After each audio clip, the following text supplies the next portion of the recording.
Assalamualaikum warahmatullahi wabarakatuh. Perkenalkan, nama saya Muhammad Arif Ramadan selaku mahasiswa bimbingan dan konseling kelas E Universitas Negeri Makassar dengan NIM 240404502030 dengan tujuan ingin menuntaskan ujian akhir semester mata kuliah mikro konseling.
Assalamualaikum. Waalaikumsalam. Oh, sudah datang Ki. Iya. Silakan masuk dulu. Iya baik kak. Duduk di situ nah, sambil minum air. Ini airnya, silakan diminum dulu nah. Oh, iya baik kak.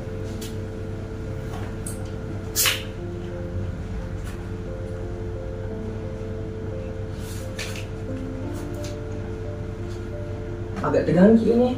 Kita ngobrol santai saja. Perkenalkan, nama saya Muhammad Arif Ramadan. Biar akrab panggil Arif saja nah. Bagaimana perjalanan tak tadi ke sini? Alhamdulillah baik kak. Tapi kepikiran ke soal kemarin yang masalah di rumah kak. Jadi bagaimana nih? Sudah siap Kiki? Sudah mau Kiki cerita semuanya? Iya siap kak. Oke. Jadi di ruangan ini tuh bebas Kiki mau cerita. Nggak ada yang menilai, nggak ada juga yang mau menghakimi. Tetapi kalau misalnya masih merasa berat Kiki, kita pelan-pelan saja. Jadi apa yang kasih mau Kiki datang ke sini? Sebenarnya tuh kak, lama memang ku bilang, Ya. tapi bingung kak mau cerita ke siapa. Akhir-akhir ini rumahku sering sekali ribut kak. Ayah sama ibuku sering sekali bertengkar. Terdengar benar-benar sedih Kiki dan kelelahan Kiki juga dengan situasi itu. Iya kak, capek sekali nih kak. Di rumah tidak pernah tenang. Boleh diceritakan lebih detail apa yang biasanya terjadi? Oh iya kak, orang tua aku sering sekali bertengkar karena masalah uang kak. Ayahku kerenan pekerjaan bulan minggu kemarin. Terus ibuku marah-marah terus kak. Kalau ribut keras sekali suaranya kak. Berarti faktor ekonomi ini penyebabnya jadi itu nih suaranya yang keras yang kasih tidak nyaman Ki. Iya kak, betul. Jadi kalau bertengkar apa yang biasa kita lakukan? Saya cuma diam di kamar kak. Kadang ku tutup telingaku pakai bantal, tapi tetap kedengaran suaranya kak. Bisa kebayangkan itu bagi seorang anak pasti sangat berat sekali. Apalagi kita sendiri juga yang hadapi tanpa tahu harus apa. Iya kak, saya juga susah tidur. Besoknya ngantuk di kampus. Kalau soal kampus ini, apakah kondisi ini mempengaruhi kegiatan belajar tak? Iya kak, saya sering gak fokus belajar. Pelajaran jadi gak masuk. Beberapa tugas juga setelah saya kumpul. Dan dosen juga sering tegur kakak. Jadi di sisi lain itu mungkin dapat nilai bagus, tapi di sisi lainnya lagi kita bilang kalau tidak fokus Ki, terus saya tidak ngantuk. Bagaimana menurut tak? Apakah kondisi itu bertabrakan? Iya kak, benar. Saya ingin berusaha, tapi pikiran saya penuh dan jenuh, jadi malas saya bergerak kak. Kalau dideskripsikan, perasaan apa yang paling sering muncul kalau berada di rumah? Takut kak, kadang juga saya sedih. Saya takut mereka beneran pisah takut saya sendirian kak. Jadi di satu sisi itu takut kalau bisa ini keluarga kak. Jadi itu juga yang kasih takut sendirian begitu di. Iya benar kak. Sebenarnya selama ini kamu sudah cukup kuat loh. Meskipun kondisi rumah tidak mendukung, tapi masih datang ke kampus untuk kerjakan tugas kak. Apalagi hari ini masih baru sakit untuk cari bantuan. Ini bukan hal kecil loh. Saya cuma tidak mau semuanya makin buruk kak. Nah, ini yang menunjukkan kamu peduli dan punya tanggung jawab atas masa depanmu. Kalau dibayangkan coba langkah kecil apa yang kira-kira bisa kita lakukan supaya lebih tenang atau lebih aman kalau misalnya lagi ada pertengkaran di rumah kak. Mungkin bisa keluar sebentar kak, atau pindah ke ruangan lain. Kadang bisa kak juga ke rumah nenekku, tapi jarang ke sana kak.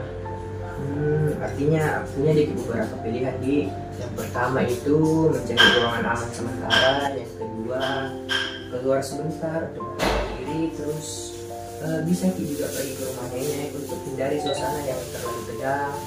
Sebenarnya itu langkah yang sudah sangat bagus. Iya kak, tapi saya nggak tahu apa itu cukup. Di kampus tak sendiri itu sebenarnya tidak harus dihadapi masalah tak sendirian. Kalau misalnya lagi stres atau lagi ada masalah kak, lagi sulit fokus, bisa dicerita ke saya atau ke dosen PH. Nanti itu bantu jadi susun strategi belajar tak bagaimana seperti itu. Beneran bisa begitu kak? Tentu kita bisa membantumu untuk mengatur jadwal, membuat target harian kecil, serta membangun kebiasaan untuk mengurangi stres. Yang penting kamu jangan menanggung semuanya sendirian dulu. Untuk awal, bagaimana kalau kita sepakati 3 langkah untuk kamu coba dulu minggu ini? Nah, yang pertama itu saat orang tua bertengkar toh, kamu pindah ke tempat yang lebih aman, ke kamar contohnya, ke kamar nenek atau keluar sebentar. Yang kedua, bikin jadwal belajar ringan supaya tidak keteteran. Misalnya 20 menit belajar, 10 menit istirahat.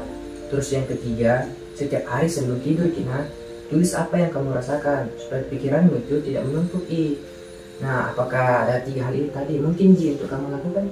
Saya rasa bisa kak, saya mau coba. Jadi bagaimana nih perasaan tak setelah kita mengobrol cukup panjang pada hari ini? Saya lebih lega kak, tidak sesesak tadi, dan saya merasa sangat dibantu. Nah, saya sangat senang mendengarnya.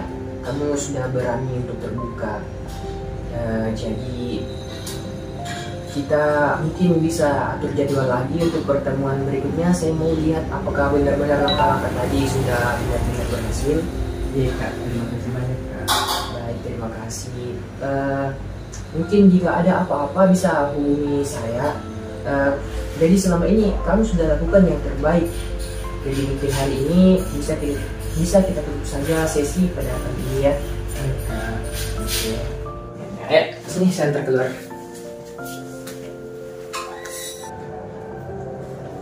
Terima kasih Nak karena sudah datang konsultasi di sini. Mohon maaf juga kalau masih banyak kurangnya. Sama-sama kak.